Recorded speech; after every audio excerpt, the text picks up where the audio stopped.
Hello friends, welcome back to my channel. আশা করি সবাই ভালো আছো, আমিও খুব ভালো আছি। চন্দ্বীপের পরিভ্রমণ দেখতেই পাচ্ছ, সবাই সুন্দরভাবে করছে। সুন্দর একটা অ্যাপার্টমেন্টে রয়েছে, চেঞ্জ করেছে পুরনো রুমটা, যেটা ওদের ছিল না অ্যালট করা। নেক্সট যে রুমটা এসছে, অবশ্য করেই আমার কথা মিলে গেছে। কি কথা মিলে গেছে? না, একই রুমে দুটো বেড রয়েছে, অর্থাৎ দুটো সেপারেট রুম নেওয়া হয়নি। রুম একটাই, অর্থাৎ বেডরুম একটাই, সেখানে দুটো খাট, এবং সেই দুটো খাটে ওরা 5 জনে মিলে রয়েছে। আর এক্সট্রা যে রুমটা, অর্থাৎ ড্রয়িং, ডাইনিং প্লাস কিচেন হিসেবে যেটা রয়েছে, এটা অ্যাপার্টমেন্টই বোঝা যাচ্ছে, holiday home style, homestay style. কিন্তু ব্যাপারটা হচ্ছে ওই রুমটা জাস্ট তোমার কাজে আসছে না, এই গরমে কাজে আসছে না। কেন আসছে না? কারণ এসি নেই তো ভাই। কারণ বেডরুমেই শুধু এসি আছে, বাইরে বসা খাওয়া এইটুকু চলতে পারে, কিন্তু আড্ডা ইউটিলাইজটা সেভাবে হয় না। মানে ওটা জাস্ট ফালতু, বুকিংটা নেওয়া জাস্ট ফালতু। যাই হোক, ওদের ব্যাপার। আর সব থেকে বড় কথা হচ্ছে তোমার স্পন্সরশিপের ব্যাপার। মানে কেউ যদি স্পন্সর করে তাতে আমার কি, তাই না? হ্যাঁ, এটা যদি টন্দীপ নিজে বুক করতো, ও 14 বার ভাবতো। এইভাবে কিন্তু ওয়েস্টেজ অফ মানি ও কিন্তু করতো না। কারণ যে রুমটা সেভাবে ইউটিলাইজ হবেই না, সেই জায়গায় দুটো বেডরুম নেওয়া ফার বেটার, কি বলো? যাই হোক, ছেড়ে দাও, ওদের ব্যাপার, ওদের ম্যাটার। স্পন্সরশিপে চলে, বড় চ্যানেল বলে কথা। তার ক্রিটিসাইজ করা সেভাবেও উচিত না, তাই না? হ্যাঁ, যেটা দেখছি সেটা বলছি, ভিডিও টু ভিডিও, কাজে সেইটুকু বলার স্বাধীনতা আমাদের অবশ্যই আছে। বাচ্চাটা খুব খুশি, একদম বাচ্চারা খুশি হবে। বাচ্চার সেভাবে বোধ শক্তি জন্মায় না রে ভাই। ওরা আনন্দ, উচ্ছলতা, দৌড়াদৌড়ি, খুশির মধ্যে থাকলে ভালোবাসে, তাই না? যে বয়স, তাতে সেইভাবে ওর সিচুয়েশন বোঝারও কিছু নেই। আশপাশে সবাই আছে ওর সঙ্গে, ছোট থেকে দেখছে, শুধু একমাত্র মা নেই। কাজে সেটাকে এরা কিভাবে হ্যান্ডেল করেছে তা এরা নিজেরাই বলতে পারে। কারণ সেই নিয়ে কোনো ভিডিও, সেই নিয়ে কোনো ক্লারিফিকেশন আমাদের কাছে আসেনি, আসবেও না ভবিষ্যতে। এটুকু তোমরা জেনে রাখো। কারণ এরা ভিতরের কথা সামনে ওইরকমভাবে আনবে, তোমাদের মনে হয় যে ছেলেটা কতটা স্ট্রাগল করছে মাকে ভুলতে? এটা কখনোই আনবে না। বরং উল্টে বলবে ছেলে কোনোদিন মাকে চাইতোই না, তাই না? এই তোমার দাদুই বলেছিল ছেলেটির, মানে টন্দীপের বাবা, মাকে নাকি ছেলে ভালোই বাসতো না, মার কাছে ছেলে গেলে মা নাকি ছেলেকে মারতো, খেতে দিত না। এইসব কথা ওই বৃদ্ধ লোকটার মুখে শুনলে আমরা জাস্ট স্টান্ট হয়ে যাই। উনি বলেন কি করে ভগবানের মানে মারকেও ভয় পান না, তাই না? যাই হোক, মা শাসন করবে সন্তানকে, তাকে শিক্ষা দেবে, তাকে দুটো রুর কথা বলবে, তারপরে যে ভালোবাসাটা দেবে সেটাও তো মারই মানে আদরের অঙ্গ, তার স্নেহের অঙ্গ। এর থেকে তো দূরে থাকা সম্ভব না। সবাই তো টন্দীপের মা হতে পারবে না রে ভাই। শুধুমাত্র প্রশ্রয় দিয়ে দিয়ে ছেলেটাকে এইরকম পর্যায়ে তৈরি করে ফেলবে। হ্যাঁ, লোকে বলবে চরিত্রের দিক থেকে। ভাই, চরিত্র তোমরা ভালো কোথা থেকে দেখছো? তাহলে তার নামে এতগুলো এলিগেশন কি করে আসে? যদিও তার উচ্চবাচ্য তাদের দিদিদের চ্যানেলে বিশেষভাবে আসে না। কেন আসে না? কারণ জানে এরা, যদি আমরা এই নিয়ে তর্ক বিতর্ক বাড়াতে থাকি তাহলে কি হবে? প্রচার হবে। সে বিপক্ষেই বলো আর সপক্ষেই বলো, যে জিনিসটাকে নিয়ে যত বেশি আলোচনা করবে সেই জিনিসটার প্রচার তত বেশি হবে। সে ভালোভাবেই বলো, খারাপভাবেই বলো। ওকে, এটাই হলো কথা। তাহলে আমি বলেছিলাম ওরা অনেক দূর রয়েছে সি বিচ থেকে, দেখেছো রাত্রিবেলা ঘুরতে যাচ্ছে, তাও বাই কার। এবার স্নান কিভাবে করতে যাবে সেটা তো দেখার জন্য বসে আছি অবশ্যই। তাহলে বললো এটা সম্ভবত ওরা রবিবার বেশি রাতের দিকে বেরিয়েছে, সোমবার দুপুর দুপুর পৌঁছেছে, তারপরে দিন রাতের এটা ভিডিও, অর্থাৎ সোমবারের ভিডিও দুটো দিনে শেয়ার করলো, ঠিক আছে? এরপরে আসবে মঙ্গলবার। সোমবারের ভিডিও দুটো ব্লগে শেয়ার করেছে, কিন্তু আজকে যে ভিডিওটা এসছে অবশ্য করেই মঙ্গলবারে, কিন্তু সেটা সোমবারের পার্ট রয়েছে এখানে, রাতের সেকশনটা ওটা সোমবারে। তার মানে মঙ্গলবারের হাফ পার্ট এসছে আজকের ভিডিওতে। এবার আবার মঙ্গলবারের নেক্সট পার্ট কাল সকালে, এবং অবশ্য করেই দেখা যাক কীভাবে সেট করে। কারণ যাতে যা বললো, যেভাবে প্ল্যানিং রয়েছে তাতে বোঝা যাচ্ছে থার্সডে, অর্থাৎ আজ আমি ভিডিওটা করতে বসেছি, সেটা হচ্ছে বৃহস্পতিবার দিন ওদের এই সময় বাড়িতে ফিরে আসার কথা, এবং অলরেডি সম্ভবত এখন এই সময় বাড়িতেই ওরা ফিরে এসেছে। ভালো, আমি বলেছিলাম ভিডিও চলতে থাকবে, আমরা দেখতে থাকবো পরিভ্রমণ, আর সঙ্গে টন্দীপরা তাদের বাড়িতে তাদের কাজকর্ম করতে থাকবে, সেভাবেই সেট করা রয়েছে। এইবার চলে আসি পুরীতে ঘোরাফেরা। রাত্রিবেলা বাচ্চাটা ভীষণ খুশি, সমুদ্রে বালিতে ছোটাছুটি করছে, এবং রাত্রিবেলা উটের পিঠে উঠেছে। রাত্রিবেলা উটের পিঠে, এখন দেখো সমুদ্রের যেখানে তোমার মার্কেট থাকে বা দোকানগুলো থাকে সেখানে যতটা আলো থাকে, এবার বিচের ওপর যেখানে বালি বা একটু সমুদ্রের জলের কাছাকাছি, ওখানে তো এত আলো থাকে না, সব জায়গায় থাকে না। হ্যাঁ, ওরা যদি স্বর্গদ্বারে বা তোমার পুরী হোটেলের ওইখানে থাকতো, সেখানে কিন্তু বিচে আলো থাকে। এর থেকেই প্রমাণিত হয়ে গেল ওরা যেখানে থাকে সেটা অনেকটা দূরের, অর্থাৎ যেখানে তোমার সাধারণত বাংলো টাইপের বাড়ি বা তোমার ছোট ছোট কটেজ টাইপের বাড়ি আছে, বা আরও নতুন নতুন হোটেল তৈরি হচ্ছে, অর্থাৎ এটা অনেকটা দূরে স্বর্গদ্বার থেকে। হ্যাঁ, কারণ ওরা তো হাইওয়ে দিয়ে এসছে, তাহলে হাইওয়ের কাছে হবে ওই দিকটা।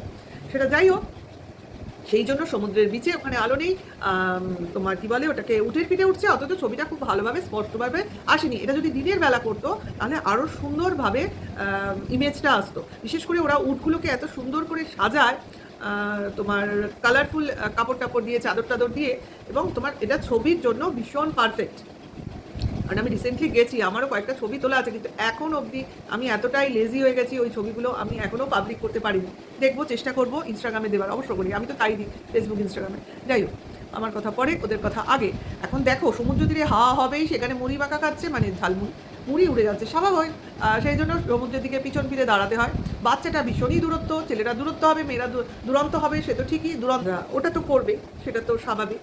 আচ্ছা, আরেকটা কথা বলে নিই, এখানে বুঝলাম কাকু কাকিমার সঙ্গে একটি ছেলে গেছে। তা এটা কি কাকুর ছেলে? আমাদের তো পরিচয় দেয়নি, সেই হিসেবে আমি এখনও শিওর নই ওটা কার ছেলে। তবে একটা অল্প বয়সী ছেলে গেছে বোঝা যাচ্ছে। তা সেই হিসেবেই আমি ধরে নিয়েছি, মানে অনুমান করেছি ওটা কি কাকু কাকিমার ছেলে। হতেও পারে, আবার যতক্ষণ না বলছে নাও হতে পারে। কিন্তু ওরা কাকু কাকিমা একা যায়নি, সঙ্গে একটি ছেলে রয়েছে। এই বাসের ড্রাইভার কিনা বলতে পারবো না, কিন্তু ড্রাইভারের মতো তো লাগলো না, জানি না, আমি বলতে পারছি না, যেটা জানি না সেটা বলবো না। আচ্ছা, এইবার হলো তোমার রাত্রে ফিরে এলে খাওয়া দাওয়া হলো। খাওয়া দাওয়ার পর অবশ্য করেই শোয়ার পালা, সেটা তো আমাদের অতটাও দেখানোটা ঠিক না, ব্লগটা বড় হয়ে যাবে। যেটা হলো সেটা পরদিন সকাল, অর্থাৎ মঙ্গলবার সকাল, বিছনা থেকে ভিডিও শুরু। খুব সুন্দর, খুব সুন্দর। তার জন্যই তো আমরা বুঝতে পারলাম একই রুমে 5 জন ওরা শুয়েছে। বাবা ওই ভাগ্নেটা একটা খাটে, আর চন্দীপ তার ছেলে এবং তার মা একটা খাটে। এরা এরকম কেন করে আমি কিছুতেই বুঝি না। কেন বাবা মা আর বাচ্চাটা এক খাটে শুলো, আর টন্দীপ আর ওই ভাগ্নে কেন আলাদা খাটে শুলো না? এই জিনিসটা আমার কিছুতেই ক্যালকুলেশনে আসে না ভাই। কেন মা আর বাবার মধ্যে এই সেপারেশনটা কেন? কিসের জন্য আমি কিছুতেই বুঝতে পারি না। যখনই ওর মা ছেলের সঙ্গে কোথাও বেড়াতে যায়, সে ছেলের সঙ্গে তার বউ থাক, ছেলের সঙ্গে তার বাবা থাক, তার ছেলের পাশে সেই শোয়, বউ বা তার বাবা শোয় না। কেন? ওয়াই? এটা কি করে সম্ভব? আজকে যদি বলে যে না মার পাশে ছেলে শুচ্ছে, নো ডাউট, ঠিক আছে, এতে কোনো অস্বস্তির জিনিস নেই, কিন্তু এটা কি করে সম্ভব? একটা বউ থাকতে বউ না শুয়ে বউ অন্য খাটে কি করে শোয়? আবার বাবা রয়েছে যেখানে, বাবা মা শোবে, এটাই তো স্বাভাবিক। বাবা মা বাচ্চাটাকে নিয়ে শুনলো, দেখতেও ভালো লাগে, আর দুটো ছেলে একটা খাটে শুনলো, সেটাও দেখতে ভালো লাগে। কেন এটাকে করে আমার আজ অবধি এই ক্যালকুলেশনটা মাথায় ঢুকলো না। আমি এর থেকে যেটা বুঝছি সেটা আমি আমার ভিডিওর শেষে বলবো। নেক্সট চলে আসি, টন্দীপ ঘুম থেকে উঠলো। আগের দিন প্রচুর ক্লান্ত ছিল, ঘোরাফেরা, জায়গা এক্সপ্লোর করা, এটসেট্রা, আর সেই জন্য রাত্রে ঘুমিয়েছে এবং সকালে ঘুম থেকে উঠেছে। কিন্তু টন্দীপের চোখ দেখে মনে হলো যেন ঘুমই হয়নি রাত্রে। চোখটা রীতিমতো ফোলা, তারপরে মনে হচ্ছে না ঘুম চোখ, মানে অনেক রাত অবধি জাগলে, ভোরের দিকে ঘুম আসলে, বেশি চিন্তাভাবনা করলে যেরকম চোখটা হয়, সেই টাইপের চোখ। আর সব থেকে বড় কথা যেটা আমার খুব চোখে লাগলো, সেটা হলো আমি যখন ঘুরতে গেছি, তাই না, কোথাও ঘুরতে গেছি, বেড়াতে গেছি, আনন্দ করতে গেছি, মজা করতে গেছি, টন্দীপের কথা বলতো, আমার নিজের কথা না, সেখানে আমি উইদাউট শেভ কেন গেছি? আমি সকালে দেখছি আমার মুখে ভর্তি দাড়ি, কীরকম একটা লাগছে, বিধ্বস্ত, বুঝলাম না, বোঝা গেল না। সেই জন্যই প্রশ্নটা এই ভিডিও থ্রু রাখছি তোমাদের সামনে। কেন এই জিনিসটা, কিসের জন্য? কোনো জিনিসটাই কিন্তু একটা মিলছে না, মিল নেই ঘটনাগুলোর মধ্যে। নেক্সট চলে আসি, রুমের সঙ্গে যে ব্যালকানিটা রয়েছে সেইখানে টন্দীপ আমাদের নিয়ে গেল। সেখানে দরজা খুলে ব্যালকানিতে বেরোলো। নেক্সট আমি যেটা দেখে অবাক হলাম, সেটা কি তোমরাও দেখেছো? ব্যালকানিতে একটা হাত কাটা নাইটি মেলার সঙ্গে একটা টাওয়েল, দেখেছো? নিশ্চয়ই দেখেছো। তা আমার কথা, ওই নাইটিটি কে পরেছিল? আমরা তো টন্দীপের মাকে এখন অবধি কোনোদিন নাইটি পরিহিত দেখিনি, দেখেছো কি? তারপরে আবার হাত কাটা নাইটি বাড়িতে তো দেখিনি, ছাদে মেলতে সেটাও দেখিনি। তাহলে ওই নাইটিটি কার? এ প্রশ্ন আসতেই পারে। তার আবার হাত কাটা, তাহলে ওদের সঙ্গে কি কেউ গেছিল? সম্ভব নয়, দেখায়নি, কিন্তু হাত কাটা নাইটিটা কার? প্রশ্ন মনে আসবেই রে ভাই, তুমি তো দেখিয়েছো ভিডিওতে। কারণ তার সঙ্গে সঙ্গে এটাও বলেছে টন্দীপের মা, সবার ঘুম থেকে ওঠার আগেই উনি ঘুম থেকে উঠে স্নান টান সেরে পরিষ্কার পরিচ্ছন্ন হয়ে গেছেন। তাহলে তোয়ালে এবং নাইটি মেলার জন্য এই প্রশ্নটাই আমাদের মনে আসছে। তাহলে ওই নাইটিটা অবশ্য করেই টন্দীপের মার, এবং টাওয়েলটাই স্নান করার পর উনি ওখানে মেলেছেন। তাহলে এর থেকে পরিষ্কার, সারাদিন উনি পড়ুন না পড়ুন, রাত্রে শোয়ার সময় সম্ভবত নাইটি পরেই শোবেন, আশা করি। তাহলে এখান থেকেই আমার প্রশ্ন আসে, একটা রুম আমি রয়েছি 5 জন লোক, সেখানে আমি নাইটি পরে কি করে শুলাম, আবার হাত কাটা নাইটি? যেখানে আমার ছেলের বয়সী দুটো ছেলে প্লাস আমার হাজব্যান্ড রয়েছে অবভিয়াসলি, আমরা তো কোনোদিন দেখিনি নাইটি পরা নিয়ে, আমরা কোনোদিন কোনো কিছু বলিই নি। যা কিছু এসছে এদের চ্যানেল থেকে এসছে, বা এদের যে দিদি দাদারা তাদের চ্যানেল থেকে এসছে, যে নাইটি ফ্যামিলি নাইটি পরে নাচে, নাইটি পরে ঘোরে, নাইটিটা খুব অশিক্ষিতরা পরে, নিচু স্ট্যান্ডার্ডে পড়ে, তাহলেই নাইটিটা কার? এটার কি কেউ প্রশ্ন দেবে? নাইটিটা এলো কোত্থেকে, কে পড়েছিল, কেন পড়েছিল, আর কখন পড়েছিল? আশা করি বোঝাতে পারছি। বেশিক্ষণ বলছি না, কারণ একটা জিনিস নিয়ে বারবার বলছি না, উত্তর কিছু পেলে বা কেউ কিছু বললে আশা করি এর উত্তরটা আমরা পাবো। এরপরে চলে আসি সকালের ব্রেকফাস্ট। যেহেতু মঙ্গলবার বজরংবলীর পুজোর দিন, পুজো দিতে পারবো কিনা ঠিক নেই, স্বাভাবিক। জগন্নাথ ধামে গেছো, সেখানে বজরংবলীর মূর্তি পাওয়া যাবে কিনা এখনও জানি না, আর আমি দেখিনি। ওনারা যদি পায় তো ভালো গল্প, আর ভালো কথা, গল্প না অবশ্য করেই। না হলে নিরামিষ খেয়ে দিন কাটাবে, ভালো ডিসিশন, ভালো গুড ডিসিশন। আর আমি যতদূর জানি পুরী বা শ্রীক্ষেত্র বা জগন্নাথ ধাম যাই বলো না কেন, ওখানে কোনো নিয়মকানুন বা কোনো কিছুই খাটে না। মানে ওখানে তুমি যা খুশি করতে পারো, মানে এমনকি আমবাবুচির যে ব্যাপারটা থাকে না, সেটাও পুরীতে গিয়ে থাকলে ওই ব্যাপারগুলো থাকে না, ওখানে সব কিছু খাওয়া দাওয়া যায় নিরামিষ। এই হলো ব্যাপার। পুরীতে গেলে তুমি সব নিয়মের বাইরে, ওই একাদশী দ্বাদশী ওসব ব্যাপারগুলো থাকে না। আচ্ছা, তা লুচি তরকারি সেটা তো তোমার নিরামিষই, পুরি সবজি, আর হচ্ছে টন্দীপ খেলো সাউথ ইন্ডিয়ান ইডলি ধোসা, ভালো, সবই নিরামিষ, ভালো খাবার। নেক্সট টার্গেট হচ্ছে তোমার ভ্রমণ, অর্থাৎ ওই নন্দনকানন, উদয়গিরি খণ্ডগিরি ওই সাইডটা ঘুরতে যাবে। আর কি ঘুরতে যাবে জানি না, উদয়গিরি খণ্ডগিরি গেছিলো কিনা দেখিনি, কোথাও একটা দাঁড়িয়ে ছিল। আর হচ্ছে যেখানে গেছিলো সেটা ঢুকলো আর কি নন্দনকানন, এবং সেখানে আস্তে আস্তে দেখবে জলহস্তি অবধি আমরা দেখেছি, এখনও আমরা অনেক কিছু দেখিনি, যেটা ওরা বাসে ট্যুর করবে, বাঘ সিংহ অমুক তমুক ব্যাপার, ঠিক আছে। এই ট্যুরের গল্প, ঘোরার গল্প পরে আসবে। আজকে যেটুকু বলবো, টন্দীপের মার সাজগোজ দেখেছো তোমরা? শাড়ি গয়না সে তো ছেড়ে দাও, বেড়াতে গেছো সাজবে, এটা নিয়ে আবার বলার কি আছে, লোকের মনে আসতেই পারে। উইথ সানগ্লাস বাচ্চাটা পড়েছে, বাচ্চাটা পড়তেই পারে, যদিও তার বাইনাক্কা নেই, তাকে পড়ানো হলো তাই পড়লো। মা সুন্দর সানগ্লাস পরলো, মনে কত ফুর্তি না? আমার শুধু এটাই প্রশ্ন, মনে কত ফুর্তি আপনার? আপনার ছেলের সংসার ভেঙে গেছে, আপনার ছেলে আর সংসারই নেই, তার বউ তার সঙ্গে সংসার করবে না, তার জন্য তার ছেলে মানে বউয়ের হাজবেন্ড বলতে বাধ্য হচ্ছে সে তার বউকে আর সংসারে নেবে না বা আর সংসার করবে না। বউ বেঁকে বসেছে বলেই না আপনার ছেলে সংসার করতে পারছে না। সে যতই বলুক আমরা সংসার করব না, সংসারে নেব না, অমুক তমুক, আর যদি বউ বাধ্য মানে জোর করতো, না আমি সংসারে ফিরবই, না আমি সংসার করবই, কারণ আমার ওটা অধিকার, তাহলে কি কেউ বারণ করতে পারতো? কারোর বারণ কেউ শুনতো আইনত? বিশেষ করে যেখানে এই সমাজসেবী ম্যাডাম আছেন, উনি কারণে অকারণে তো টিনাকে ওখানে ঢুকিয়েই দিত। তারপরের গল্প কি হবে সেটা ভাই দর্শক দেখবে। আমার কাজ আমি করে দিলাম। মানব অধিকার, স্বামীর অধিকার, স্ত্রীর অধিকার, এই অধিকারটা সম্বন্ধে উনি খুব সচেতন, অবশ্য করেই টিনাকে টিনার অধিকার উনি ফিরিয়ে দিতেন। কিন্তু টিনা বেঁকে বসেছে, সে আসবে না। সেখানে ভাই সন্দীপ কী করবে? কাজেই তাকেও বলতে হবে যে আমি তাকে নেব না, এটাই তো গল্প।